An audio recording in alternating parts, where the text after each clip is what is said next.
Welcome to Live DAF, your online DAF Yomi Shir. Shalom Aleichem and welcome back to today's DAF Hayomi. Bava Metzia Samach Beis. We are holding Samach Beis Amar Aleph, 9 lines off the top of the Amid. Meisvei. Okay, right in the midst of a discussion regarding returning any ribis payments that one has received from a leveh, from a borrower. So we had a machlokes yesterday. According to Rabbi Yehuda, you have to return the ribis. So basically, Bezdin can compel the lender to return the ribis. And we're speaking about ribis ketzutza, outright, predetermined ribis that raisa. Look, I'm lending you 100 for 120. That's called ribis ketzutza, ribis min haTorah. That must be returned, so the borrower can force the malveh to give that money back to him. Whereas Rabbi Yehuda says no. Once he collected it, it's his. And in fact, according to some Rishonim, there is no point to even returning it. Even b'dinei shemayim. There's no point in returning it. Once he got it, it's his. Here comes a kash on Rabbi Yehuda who says the ribis ketzutza cannot be forced back to be repaid to the leveh. Meisvei. Here comes a kash. Haniach lehem aviyim mois shal ribis. So the father passed away, leaving behind some money that he had collected as ribis. So although the children are aware that this money is ribis money, they need not return that money. Says the Gemara, well, obviously the father is obligated, right? The children are not, but the father is required. Right? The Brisa is just pointing out to the fact that the kids don't have to, but because the pasuk which requires returning the ribis, v'chei achicha imcha, which is Rabbi Yehudah's pasuk, is specific to the malveh. But once he's out of the picture, the kids are not obligated. But apparently the father, if he was still around, ha'an avien, he would be chayiv lahachser to return that money. That's a kasha on Rabbi Yehuda, who says otherwise. Answers the Gemara no. Truthfully, v'dinhu da'avoin nami lo mechayev lahachser. Father wouldn't either be required to return that money. So why did the Brisa focus on the kids, which sounds like it's unique and specific to them?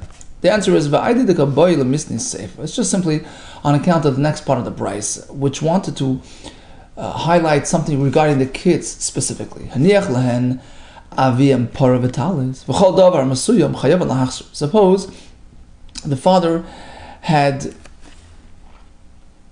collected, for his ribis, a very specific item which is still around, a para, right, a cow, a talis, something which is clearly, it's visibly the item that he collected for. It's not like money that just gets, nondescript money. Here it's something visible and evidently a ribis collection. So here it's a matter of protecting their father's honor, right? People look at it and say, oh, that's the item that he collected for his ribis. So here the kids are obligated to return it. Chayav lahachser. V'pnei kavod avim, to protect their father's honor. Kivud avim applies even after passing. So once the Brisa was sort of on this track to focus on the kids, a halacha pertaining to kids, Tani nami reisha b'didu. So likewise in the first portion of the Brisa, we focused on the kids, but in reality, that halacha, that basic halacha, which says that once you collected, money for ribis, you need not return it. That applies to the father, to the father as well as to the kids. Okay, says the Gemara. 1 second. So let's say they have something which is, clearly a ribis item. So we say they have to protect their covet, the covet of their father, etc. Really? Kari Khan, why are they obligated to do that? We can apply to this the pasuk, v'nasib amchal eisar. This is regarding cursing. You're not supposed to curse somebody who's an upstanding member of your community. Ba'isa ma'aseh amcha, a person who conforms to the Torah mitzvah's lifestyle. Otherwise, you don't have to protect his honor. And likewise, kibbud avim doesn't apply to this type of person who's habitually, being involved in ribis. Says the Gemara, "K'da Amar Pinchas b'shmei the Rava b'shas tshuva." So just as we have Rav Pinchas quoting Rava elsewhere, that was speaking that the fellow did teshuva, and therefore he's back on track, and you're obligated to protect his kavod. Dechanami b'shas tshuva. Here as well, b'shas tshuva, the father had done tshuva during his lifetime, and therefore Kibbutz Avim kicks back in. Well, iyas tshuva, if he did teshuva, my boy Gabe, why is he still holding on to this car? Well, he didn't get a chance to take care of it before he passed on. But in reality, he was about tshuva, and the kids have to go ahead and protect him. Meisvei comes another kasha on Rabbi Yehuda, who says one is not obligated to return any ribbis payment that he has collected. Hagazlonin, umalvi ribbis, robbers, or those who lend with interest, even if they had already collected their monies, they have to return it. Now, that makes sense by ribbis. You can lend money and not yet collect it, right? So the Brisa is speaking that he collected, but in the first example, Gazlan, he robbed. Look, either he robbed or he didn't rob. If he didn't rob, he's not a Gazlan, right? What does the Brisa mean to say, well, even if he collected it, well, did he steal or did he not steal? He Gazlan, if he stole Gazlan, fine, he stole. He like Gazlan, otherwise not. Then he's not even a Gazlan, and currently, why are we giving him a label of a Gazlan? So we have to sort of rework the Brisa. Ela ema Gazlanin. Apparently the Brisa is speaking about one single situation. A Gazlan, who is now being used as another way to describe Umayniu. Who is he? Malvi Ribbis. One who lends with interest. We're calling him a Gazlan because he's taking money which doesn't belong to him. So this fellow, even if he had already collected the Ribbis payment, he's required to return it. There you go. That's a kasha Rabbi Yehuda who says there's no such obligation. Answers the Gemara, you're right, it's a machlekes Tanoi, the Sanya, Rabbi Nechemia, Rabbi Lezer ben Yaakov Poitrin es ha'malva v'sa'arev. We know that a person who's involved in lending ribbis can gets involved in many violations. And those violations, those loisas says, will trigger malchus. Bezdin will give him malchus. But Rabbi Nechemia and Rabbi Lezer ben Yaakov say that the lender and the arev, the co-side, the guarantor, the fellow who guarantees a loan, will not get struck with malchus by the bezdin. You know why? Although they had committed a lav by being involved in this, this loan, this interest loan, we know that when there is a lav that has sort of an escape hatch, undo button, a reset button, a kum asay, like stealing, right? You can return so that sort of undoes the isur, and by definition this lav is a weaker type of lav because it could be rectified. There's no malchus. Likewise, when it comes to collecting ribbis, it appears from this brisa there's a way to rectify by repaying the money, and therefore these fellows will not get malchus. So my kum asay, what does the brisa mean? That there's a way to get up and rectify it. Lav mishum dam rina lahu kum adur. Apparently, because they're required to return the money. We tell them, but give it back. That's a right to Rabbi Lezer, that ribbis is meant to be returned. So that's Rabbi Nechemia Shita and Rabbi Lezer ben Yaakov, and therefore there's no malchus because it qualifies as a lav hanitak l'asay, a lav which is connected with an asay, i.e., a way to rectify the lav. Mechlal de Tanakam Masavar. Apparently, the first opinion in this brisa, who did not exempt these fellows from malchus, he held that it's a standard lav. It's not a lav hanitak l'asay, lav b'nei savar, lav b'nei adur ninu. There's no mitzvah, there's no chiyuv to return that interest. There you go. So we have a machlekes regarding this question. Says the Gemara, no, incorrect. My kumase. No, we're not speaking about returning the money. Perhaps once you collected the money, there's no way to redo it, to undo it, to rectify it. No. So what then does Tanakama mean when he says that? Rabbi Nechemia and Lezer mean when they say that there is a malchus exemption because you can sort of undo what you did? Loi. My kumase. What does kumase mean? Lekroya shtara. Oh, very simple. You can tear up the document. Basically, even after they drafted this loan document, which includes a ribis clause, you can go ahead and tear it up. We're speaking before anybody collected any monies, right? But the fact is, the pasuk says, "Lo yisimun olav neshach," not meant to assess neshach ribis onto the borrower. So simply by drafting this document and lending this money with ribis, you have already, violated Issa ribis, even before collecting any money. You have made this, ribis arrangement between the parties. But then, at this early point, before you collect it, you can still undo that very easily by tearing up the document and nullifying the whole arrangement, right? And that's what they mean. They say that you're potter from Malchus because you have the escape hatch, kum aseh. Asks the Gemara 1 second. Maika savar. So what does he hold? Ika savar shtar ha'imid ligbois. Kigavi dami. Does he hold that a shtar, that a document which is enabled for collection, right? Such as this document which had been drafted to arrange for this, this ribis. So basically, when the malva has the shtar in his possession, kigavi dami. In halacha, we treat it as though he has the money in his hands because he has access to the money. He has a shtar which will give him access to that. So it's considered like a done deal. So if that's the case, ha'avdu isurayu, it's as though he already collected his ribis because he has it so close and accessible through the shtar. So now, even if we'll instruct him, even if he turns around and tears up the shtar, you know what it's like? It's like he gave back the money that he collected. In halacha, it's treated as though he already had it in his pocket, he already had access to that money. He had he was controlling that money already through the shtar. So it's as though he collected it. Now when he tears up the shtar and destroys it, it's considered as though he returned the money. So if that's the basis for the exemption from Malchus, doesn't that indicate to us that likewise, if he would have actually physically collected the money, he can return it? And he's chayiv to return it? Right?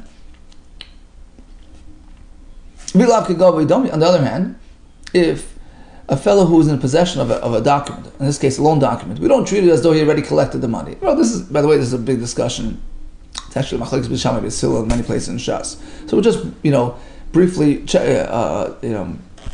referencing this discussion, this machlekes. So bottom line, if it's not kigavi dami, if a shtar in one's possession does not constitute sort of a collection of that money, he's not in possession. So then, what's there to talk of a isser? What's there to talk about malchus? He never got involved in ribis yet. He drafted a document. Okay, it's still very premature. Says the Gemara, no. It is something, as we said before, because Siman Olav Neshech tells you don't assess Neshech, don't arrange for ribis. So the Isra had been violated even prior to actually collecting the money. Certainly, holding on to a shtar, a malva who's in possession of a loan document, well, it's not a done deal. He doesn't have the money yet. The point of the Brisa is to teach us that the shuma, this assessment, meaning this arrangement, simply by drafting such a document on account of this loan, milsahi, it has significance and it is considered a violation of the Isra. So it's not considered an actual collection. So it doesn't pertain to our whole sugya of whether you're required to return money that you collected. We're not talking about post-collection, it's pre-collection. It's deemed pre-collection, right? But the fact that you have such a shtar in your hands, that in itself is a violation of Siman Olav Neshech. But according to some shittas here, you have a way out. It's a lav hanita klase because you just tear up the shtar and undo that arrangement. And apparently the Tanakama holds no. Once you have that arrangement in place, you violated the issue. You can't undo it by tearing up the shtar. Done is done. In fact, I'll prove to you that there's a concept of shuma, right? Assessment has significance. That in itself is already considered a violation. It's not. We have a Mishnah later on in this parak. The following individuals have violated an Isra Loisaseh by taking part in a interest loan arrangement. Hamalve, right? The lender, Valeva, the borrower, Ha'arev, the guarantor, the co-signer, Ve'edim. Even the witnesses were signed under shtar. Now, Bishlam Mikulu Avad Masa. I understand why you're, considering all these other fellows guilty, because they were physically involved in this arrangement, in handing the money to the Malva gave the money, the Leva borrowed it, the Arev, Rashi says, handed it from the lender to the borrower. So bottom line, they were all involved. What did these poor Edom do? They weren't physically involved. They just signed their names.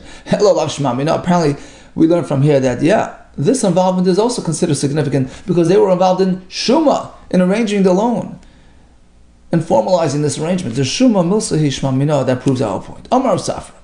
Here comes an interesting formula. So he's going with Rabbi Lezer Shita, that Ribas Kitzutza, which again is a term used to describe Ribas D'Oraisa, it's a predetermined arrangement. I'm giving you 100 for 120. It's called Ribas Kitzutza. It's a set, determined amount. It's Ribas D'Oraisa. Even if he collected it, he must return it. Whereas Ribas D'Rabbanan, which in some cases is called Avak Ribas, like the dust of Ribas, residual Ribas, which comes about through some sort of arrangement, some sort of transaction. It's not an outright, Ribas. So even Rabbi Lezer agrees you can't force the lender to give that money back to the borrower.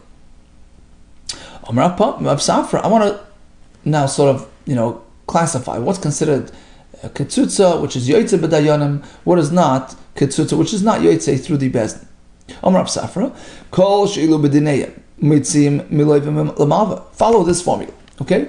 B'dineyim, in the secular court system, if this type of arrangement that we're speaking of would be treated as a valid legal arrangement in a secular court, and they would actually force the loiva to pay up his obligation which he had committed to the malva, and as part of the loan arrangement.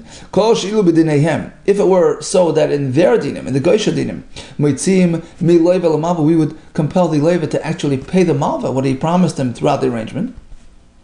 So that's pretty much like an outright interest rate, so to speak. So this is ribas d'oraisa, and on the flip side, in our system, lahavdil, right, where we're not allowed to collect ribas, machzirin, if in fact the malva would collect this outright ribas, he would have to return it, have to give it back, repay it to the loiva, machzirin mi-malva l'loiva. That's because it's ribas d'oraisa. But on the other hand, if it's just ribas d'rabbanan, kol sheilu b'dinehem ein moitzin mi-loiva l'malva, if it's just sort of a pseudo commitment, in their systems, they would not obligate the loiva to pay the malva this type of ribas. So on the same token, it's not an outright ribas, it's only rabbanan, in which case, on our side of things, we would not compel a malva to return that money that it collected from the loiva back to the loiva because it's not considered ribas derais. So this seems to be a clear-cut formula, and Abai has a kash. This is an outright, universal formula.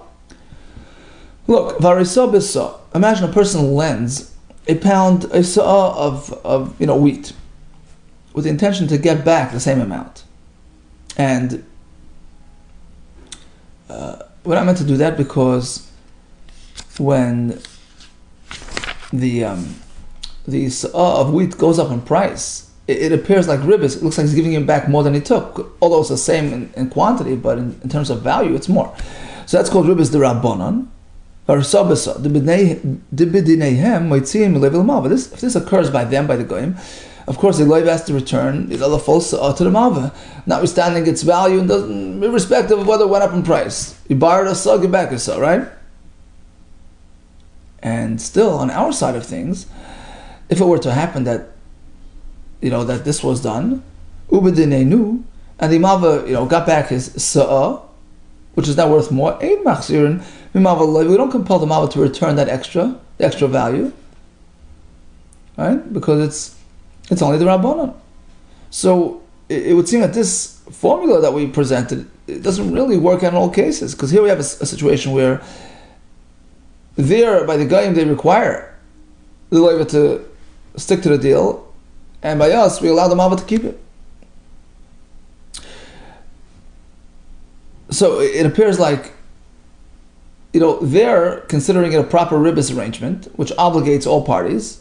So, and despite the fact that it's a ribas payment, in the legal system, in the court system, we don't really reckon with it. We don't care. We allow the malva to keep it, which contravenes the whole idea that we're working with, that ribas has to be repaid if it's outright ribas.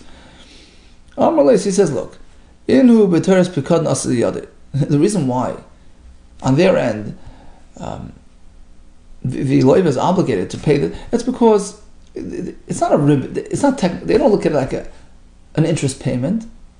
They to them it looks like pikatin. Look, he lent him, he like deposited a pound of flour, and he's getting back a pound of flour. They don't look at it like a ribis payment, right? And Rav Safra was not speaking about these types of cases when he presented his formula, that we sort of mirror what's going on in the secular system. This is not, in their minds, this is not treated like an interest payment, so it doesn't really, it's not covered by this formula. I'll give you another case where it seems to be inconsistent with our formula. So Reuven lent Shimon $1 million, and Shimon has a vineyard, and he allows Reuven to sort of assert, temporary ownership on that vineyard, pick the fruit, etc. But without deducting from the loan. So the Malva is sort of making money on this. All throughout the loan period, he's collecting the fruit, and eventually he'll get back his full principal, his $1 million. So, again, if it were to occur on their end, right, in the Geisha system, let's say the Leiva grabs some fruit, they compel him to repay the Malva. It's the Malva's right to collect this fruit. You have no business taking it. And despite the fact that he has to pay that out, when it comes to our side of things, in our dinim, let's say the Malva actually collected all this fruit. You're not supposed to do this because it's like sort of a ribis, right? It's not outright ribis, Rashi says, because not always as a vineyard, successfully produces crop. So it's not an outright ribis, but it's ribis to Rabbanan because ultimately he's getting more than he lent him, right? But still, we still don't force a Malva to repay those fruit. So again, we have a case, we have an example, which doesn't really fit our formula. Because they force the Levi to pay, apparently they consider it a proper commitment, which obligates him. And despite the fact that they sort of label it as a ribis payment, we don't require the Malva to repay it to the Levi. So again, he responded, there's a distinction.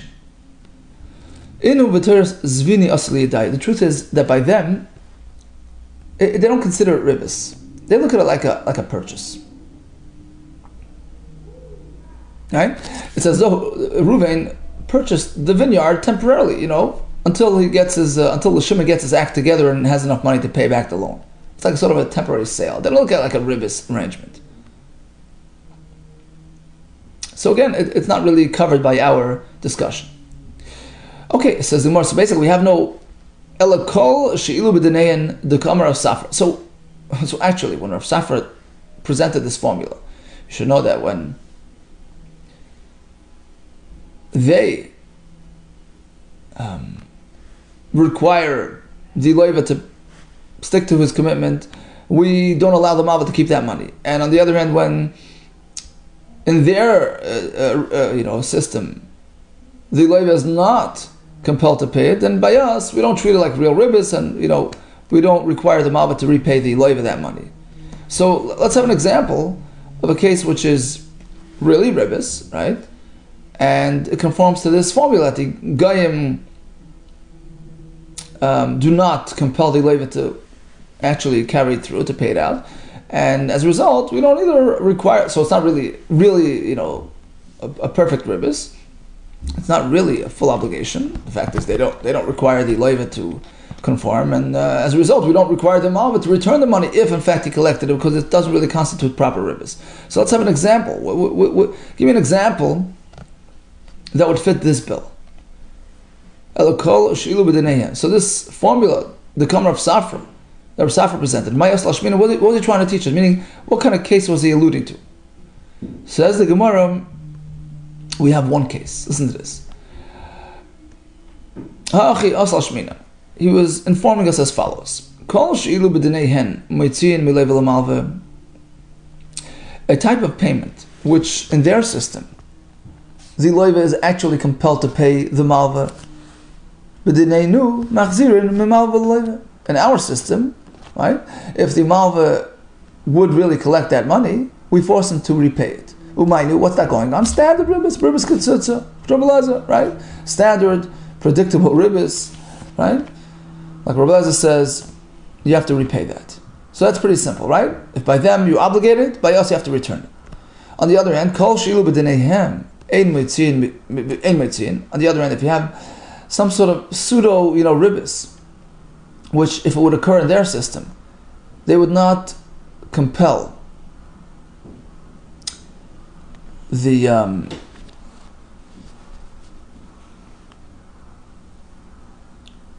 loiva to pay it. So apparently it's not true ribbis. It's not legally, binding. And therefore, on the flip side, b'dinenu ein machzirin. By us, if in fact the malva would collect this type of money, it doesn't constitute real, legal ribbis, and therefore you can't obligate the malva to return that money. And what's that going on? Two cases: ribbis mukdemes, ribbis mucheres. So we're going to learn later on in the Perek Rez Hashem, just as you can't make a ribbis arrangement at the time of the loan. Likewise, the borrower should not be sending, gifts or bonuses to the lender prior to the ribbis, prior to the loan, issuance, and following the issuing of the loan. That's also sort of a form of ribbis, but it's not ribbis deraisa. It wasn't really part of the legal arrangement. He sent him a little gift here, a little gift there, before, after. So that's not something that in the dinim of the goyim, a loiva is obligated to give, right? So likewise, in our side of things, even if the loiva would be doing this, which is obviously not allowed, it's ribbis derabbanon, it's avak ribbis, but once it's done, and even Rabbi Yehuda would agree that the malva is not required to return that money. So bottom line, we had a machlokes. In a case where one collects ribbis ketzutza, ribbis deraisa, according to Rabbi Yehuda, need not return it. According to Rabbi Yehuda, he does return it. We had lots of kashas back and forth, and we concluded with Rabbi Safra's formula, which is based on Rabbi Yehuda's halacha, that ribbis ketzutza must be returned, but otherwise not. Okay, now we return back to our Mishnah. So, simply speaking, the Mishnah speaks about a case where Reuben lent money to Shimon.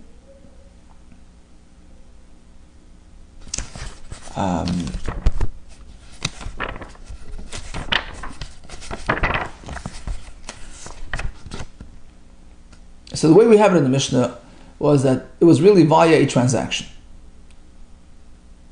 So Shimon had purchased chitim from Reuben, chitim which were worth a dinar zahav. Dinar zahav is a gold coin which is worth 25 silver, and that was the going rate, right? The kur of chitim was worth that much, and right. So Shimon purchased it from Reuben, and he never took delivery of those chitim, and ultimately they jumped in price. They're now worth 30. Please give me my chitim. I want to sell them at a high, at a high rate and buy wine with it. I really need wine. So Reuben says, you know what?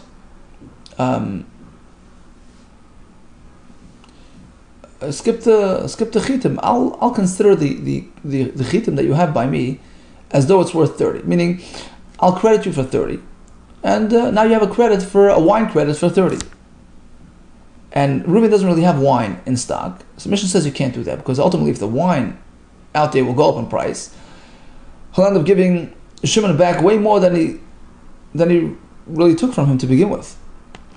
Because initially he purchased the wheat for 25, and right, etc., etc. So it ends up being some sort of situation where Shimon will get way more than he actually laid out, which is like a ribbis. More now we'll discuss exactly what and why. What's the issue here? So who cares if Reuben doesn't really have wine in stock?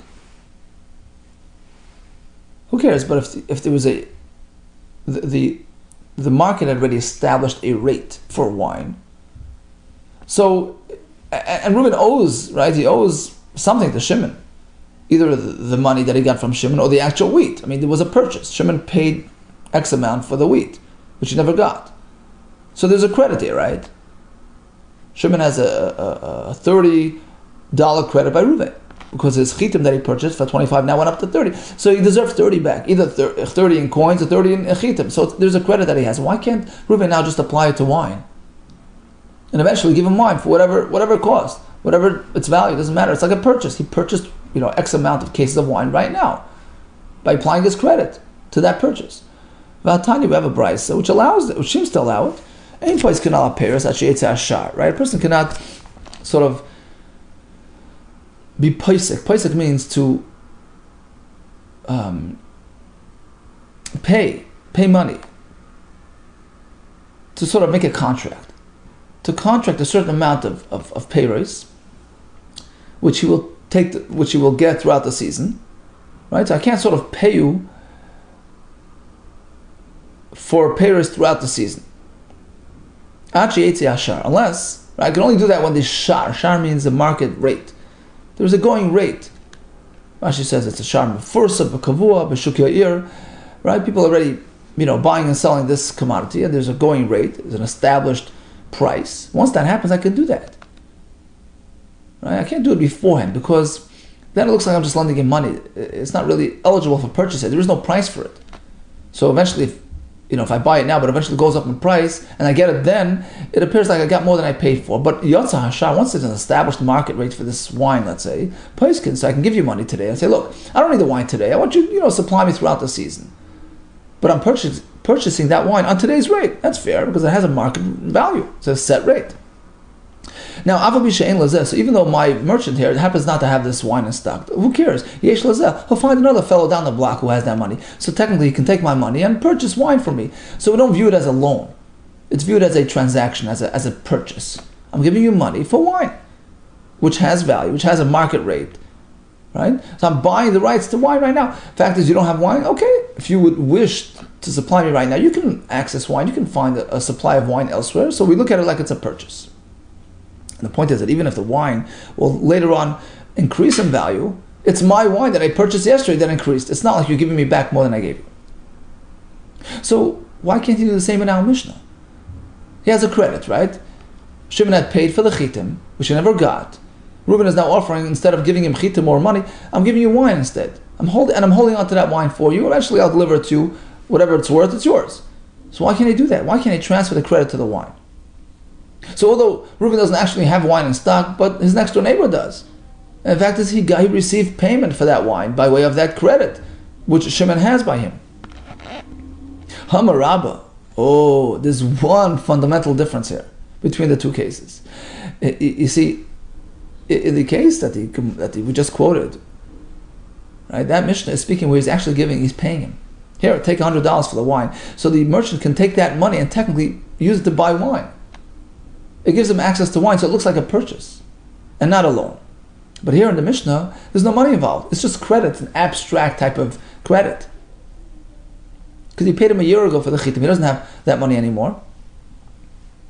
So today, when he's asking for the wine, he's not giving him anything. He's just trying to apply an old credit and use it to sort of purchase wine with it. So since he's not technically giving money to Reuben doesn't have any tangible way to buy that wine. So if he would have wine in stock, fine. So he's sort of using his credit to purchase the wine that he has in stock. So now that wine sort of belongs to Shimon, and it can go up in price, gesundheit. But since Shimon is not really offering him any money right now, it's just that Reuben is sort of accepting upon himself, he's committing himself to supply Shimon with wine on account of a credit. That's very different. He doesn't really have money to buy wine with, and doesn't have wine in stock. So we look at it just like an abstract type of arrangement, like a loan arrangement.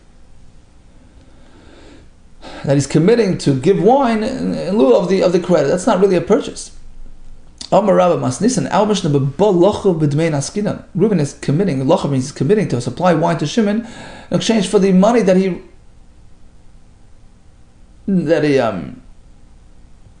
for the credit. Right? For the money that he owes Shimon on account of the wheat that he paid him for. But he's not actually receiving money. Which is a totally different halach. Right? So again, since he doesn't really have wine in stock, he can't provide that wine to Shimon. He can't make it Shimon's. And on the other hand, he's not getting money from Shimon that he can use to buy wine. So it's merely like he's just committing. It's like a loan. Look, you gave me money. I'm committing to giving you this, and eventually, if it goes up in price, he's technically giving him more. Kudusani, as we find in the Brisa, this is not allowed. So Shimon has a mana claim against Reuven. Basically, he lent a mana, $100 to Reuven. V'halach v'amad al goynai. And Shimon is looking to collect his money, so he goes and finds Reuven standing by his granary. V'aymer, and he says, "Look, take me my eyesight. I want my money back, please. Shani writes, I have a good deal. I want to buy some grain today." Amar says, "You know what? Why bother? Chitim yesh li shani noisen lacha. Look, I have a full supply of wheat. I'll provide it to you throughout the season. Say v'asei like a shar shel achshav. Let's make a deal. We'll work with today's rate, okay, and we'll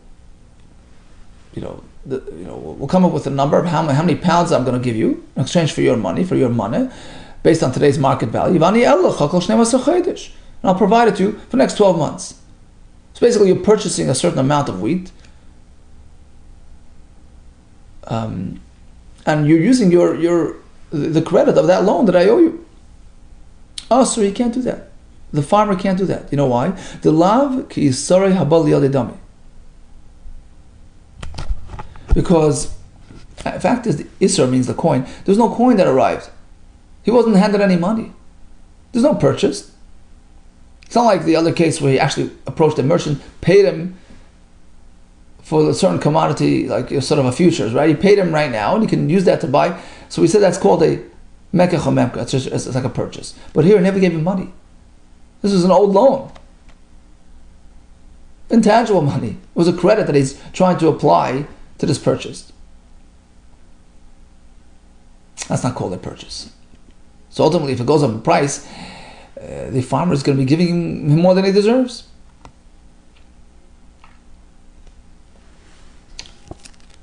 Right? So we see this idea again that you can actually buy, futures if you're paying. But if you're just using credits, it doesn't work. That explains our Mishnah as well. Our Mishnah in Ezer Neshech, where there was some sort of back and forth. At first he purchased the wheat, and he came back for the wine. The money's gone. He's not coming with any money, so we can't view it as a current transaction. Only Abaye. So Abaye responded to Rabbah, either like the other. If we don't treat the application of credit towards a purchase as though there was actually money given, we don't treat the two the same. My area anyway. So back to our Mishnah. Why doesn't it work? Because the credit that Shimon had on Reuven for the chitim, is now being applied to the wine, and Reuven doesn't have wine in stock. Forget about whether he has or not. Why is that the focal point, that he doesn't have wine in stock? Afil yesh nami. Just like in this story with the farmer with the granary, he had wheat sitting there, but what was the problem? Because he wasn't getting actual payment now. So we can't view it as a transaction. We can't view it as a sale. So in our Mishnah as well, is Shimon giving Reuven any money for his wine? No. So even if Reuven would have wine in stock, it wouldn't help anything because he's not getting money in exchange. We don't view it as a deal, as a purchase. So apparently our Mishnah is not going on the same track as this brisa here with the farm with the wheat. Because our Mishnah clearly indicates to us that if Reuven would have wine in stock, would be okay. Notwithstanding the fact that he's not receiving actual payment now, it's just a credit being applied. Elar Abaye goes and explains the whole new pshat in our Mishnah. Mas Nisan to the Tani Rav Safra. The way to explain our Mishnah is as follows. As Rav Safra had presented a brisa, Beribas de Rabbi Yehuda, a Ribas related brisa which was studied in the Beis Medrash of Rav Yehuda, where they collected brises, as follows. The Torah of Safra beribis de Rabbi Yehuda. Yesh dvarim shehem motorin. There are things which are technically okay in HaTorah, v'asurin b'pnei haramas ribis. We don't do it because it appears like ribis. Ketza, for instance. Amar le alveni mana. Here comes a brand new case. Shimon approaches Reuven. Could you lend me $100? Amar le says, mana eli. I happen not to have money on me, but I can give you chitin b'mana yeshli. I have plenty of wheat. I'll give you a mana worth of wheat, $100 worth of wheat. Shan which I'm going to give you. Okay, so he gives him a bag of wheat. Nasan lechitin b'mana. Listen to this cheverman. He has a whole plan in mind. So he gave him the truckload of chitim, but then he turns around and he says, actually, I came up with some money.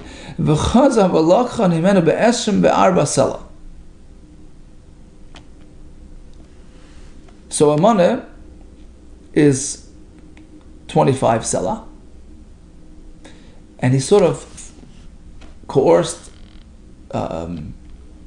Right? Shimon was the one who borrowed the chitim. Reuben turns around and buys it off him for less. I'm willing to buy it off you. You need money, right? You have nothing to do with chitim, right? You wanted money. A minute ago I didn't have money. Now I decided I have money, and I want to buy the chitim back from you for a discount. Drop it by a selah. Mutter, it's okay. But you realize that at the end of the day, Shimon has to repay him a full money, 25. Because this doesn't really affect the loan. It's a separate transaction, separate deal. Shimon borrowed 25, which was the actual value, the market value, the going rate for this truckload of wheat. That's what he owes him. In a year's time, I'll have to pay him back 25. In between, he actually sold the same material to Reuben for a discount because of his desperation for money. So technically, Reuben hasn't really violated ribis outright. The loan is a loan and the sale is a sale. But he gained on the deal. He just saved his seller. He got the chitim for a discount. Mutter, it's okay. I mean, in Torah it's okay, but we don't allow it. Because it gives the impression of ribis. It's like ribis de Rabbanon. So that's what happened in our Mishnah as well, according to Abaye. Hachanami here as well. Let's rearrange the whole story with the wheat and the wine. It went like this. Can go into Amar Alveini Shleshim Dinarim. Shimon requested 30 dinar from Reuven as a loan. Amar Le, Reuven says, sorry, I don't have money. No cash. Shleshim Dinarim ainli. But I can give you wheat for that amount, for that value. Chitin b'shleshim dinarim yeshli. Shem neis lecha. And he gave him, nasan loy, chitin b'shleshim dinarim. He gave him a truckload of wheat worth 30. So now Shimon technically borrowed 30 dinar, which he has to repay at a later date. In between, Reuben made a good deal. He bought back the chitim at a discount. He paid only a dinar zav, which is 25 silvers instead of 30. So he saved 5 on the deal. So now, technically, Shimon still owes him a full 30, and Reuven, made some money on the deal. He got a steal of a deal on his chitim. Okay, now a little bit later, a while later,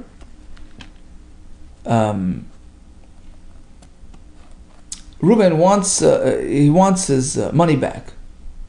Right? Reuben wants his money back. He wants his 30. Right? Technically, Shimon owes him 30.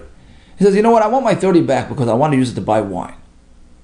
Right? I want to make some money on wine today, so could I have my 30 back?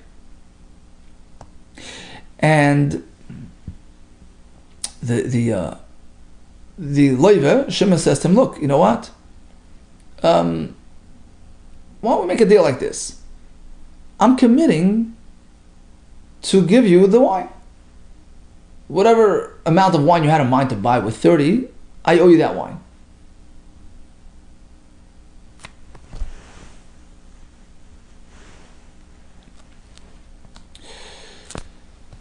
So that's what happens. So the Mishnah goes on like this. So if the loiva, Shimon, actually has wine in stock that he can give him, they can give him 30 dinar worth of wine, that would be okay. You know why? Because right now Reuben is getting back pera. Pera means not a non-money type of commodity, right? Peras, wine or whatever. So he's being paid with wine. So he had given him wheat worth 30. Now he's getting back wine worth 30. That looks okay. But we have no concern with that. It doesn't appear like ribis. Right? Although somewhere in the middle he made some money on the deal because he bought back the chitim for less, but who cares? It's a separate transaction. But the catch is, as the Mishnah says, he doesn't have wine in stock. Shimon doesn't technically have any wine to give it to Reuven. But otherwise, given the less lecham, since Shimon doesn't have wine to deliver to Reuven right now, rather down the road he's going to pay him money. Vadai mishkal zuziminei. He's going to give him money. He's going to give him 30 coins, right? Which he owes him. Mechzik ribis. Now it looks like ribis. Right? Because initially he he gave him wheat, right? So if he gets back wine, okay, it looks like a switch. It doesn't look like an apparent ribbis. But if he gave him the wheat, but then he repurchased the wheat from Shimon for 25. So everybody sees that Reuben actually handed Shimon 25. Down the road, what is Shimon giving him back? He's paying him back 30 in money. That doesn't smell right. It looks like ribbis. So that's the point of the Mishnah. If ultimately Shimon repays him with wine, with a commodity, that's okay. But if he repays him with money, which is more than the money that Reuben paid Shimon for the wheat, it looks like ribbis. So it's a bit complicated. Let's just clarify. It's very simple. What happened was that, according to this pshat, what happened was that Shimon needed a loan.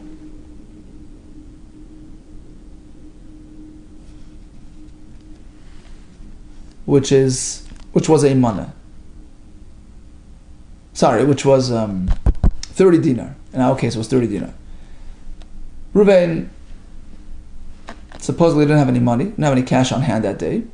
He offered him a commodity, chitim, worth 30. Okay, so technically he lent him chitim. Next day he turned around and he purchased those chitim at a discount. And he handed $25 to Shimon. Down the road, Reuben wants his 30 back. That's technically the loan amount. He says, I want to buy wine. So now if Shimon happens to have wine on hand and he can give him 30 of wine and the wine, so it doesn't look like ribbis. Because it looks like, it was just being purchased for whatever it was worth. But if he actually gives him back money, and originally Shimon had only gotten 25 in exchange for those chitim, it looks like ribbis. So that's Abaye pshat in our Mishnah.